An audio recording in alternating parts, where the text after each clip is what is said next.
चला तर मंडळी, आज आपण फणसाची भाजी कशी बनवायची ते बघणार आहोत।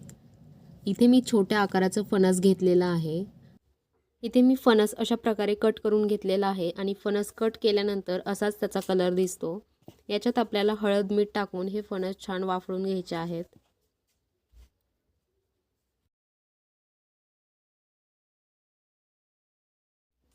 वाटण करण्यासाठी आपल्याला टोमॅटो, कोथिंबीर, आलं, लसूण घ्यायचं आहे। याची पेस्ट बनवून घेणार आहोत आपण।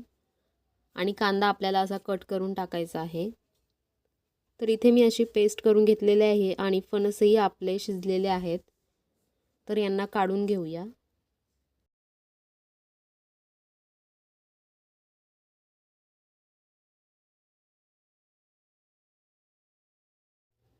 फणस मी एका डिशमध्ये काढून घेतलेले आहेत आणि त्याच कढईमध्ये आपल्याला एक तेजपत्ता कट करून टाकायचा आहे आणि दालचिनीचा तुकडा टाकायचा आहे। याच्यातच आपल्याला कांदा कट करून टाकायचा आहे। एक मीडियम साईजचा कांदा घेतलेला आहे, तो टाकलेला आहे। कांदा छान परतल्यानंतर आपल्याला टोमॅटो, आलं, लसूण, कोथिंबीरीचं जे वाटण केलं होतं ते आपण याच्यात टाकणार आहोत। हे वाटण छान परतून घ्यायचं आणि नंतर याच्यात आपण मसाले टाकूयात।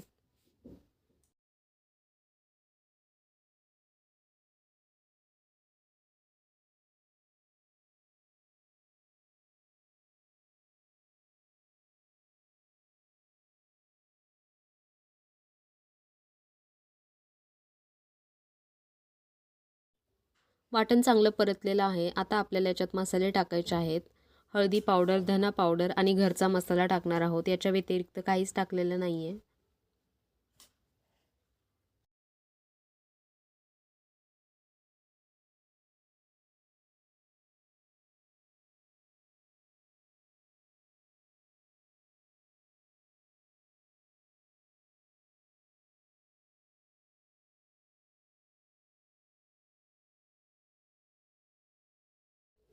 इथे बघू शकताय वाटण आपलं छान परतलं गेलेलं आहे। आता आपण याच्यात उकडून घेतलेले फणस टाकूयात। आणि ही भाजी तुम्ही अशीच खाऊ शकता सुक्की। याच्यामध्ये थोडंसं तुम्हाला ग्रेव्ही हवी असेल तर तुम्ही पाणी ॲड करू शकता।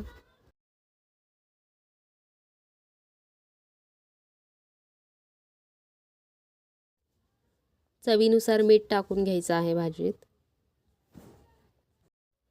बघू शकता मित्रांनो, भाजी किती सुंदर दिसते आपली। याच्यामध्ये आपण पाणी ॲड करणार आहोत। गरम पाणी टाकायचं आहे आपल्याला। आणि ही अशा प्रकारची फणसाची भाजी तुम्ही नक्की ट्राय करा, खूप भारी लागते। आणि फणसाची भाजी आवडली असल्यास व्हिडिओला लाईक, शेअर, सबस्क्राईब नक्की करा।